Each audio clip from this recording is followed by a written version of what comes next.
Allahumma barik wa salli wa sallim nahmadu wa nusalli ala rasulihil karim amma ba'.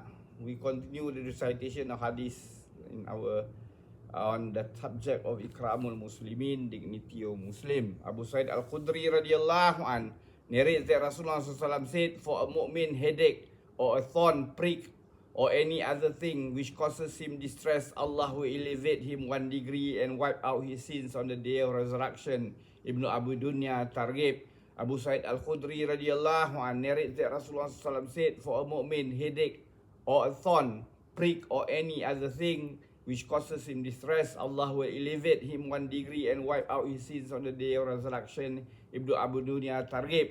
Abu Umama Al-Bahili radhiyallahu an narrates that Nabi SAW said, any slave of Allah who implores humbly and earnestly in an illness, Allah grants him recovery in such a way that he is cleansed of all his sins. Tabarani Majmu' Zaid. Abu Umama Al-Bahili radhiyallahu an narrates that Nabi SAW said, any slave of Allah who implores humbly and earnestly in an illness, Allah grants him recovery in such a way that he is cleansed of all his sins. Tabarani Majmu' Zaid. Hasan rahimullah narrates a saying on Nabi sallallahu alaihi wasallam, indeed Allah forgives all the sins of mu'min by a night's fever.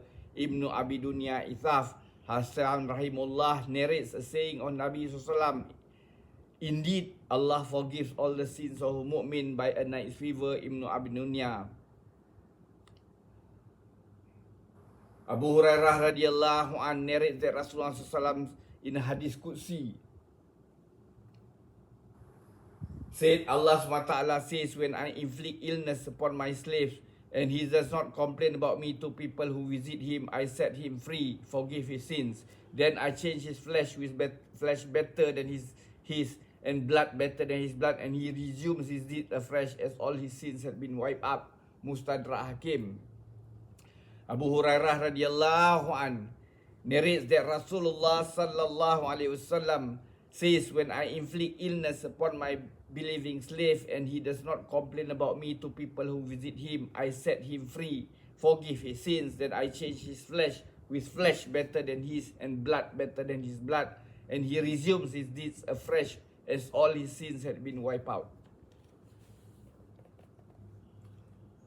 Abu Musa radhiyallahu an narrates that Rasulullah SAW said, when a Muslim slave is ill or on a journey, the same deeds are written for him as he used to do while at home or in health. Bukhari. Abu Musa radhiyallahu an narrates that Rasulullah SAW said, when a Muslim slave is ill or on a journey, the same deeds are written for him as he used to do while at home or in health.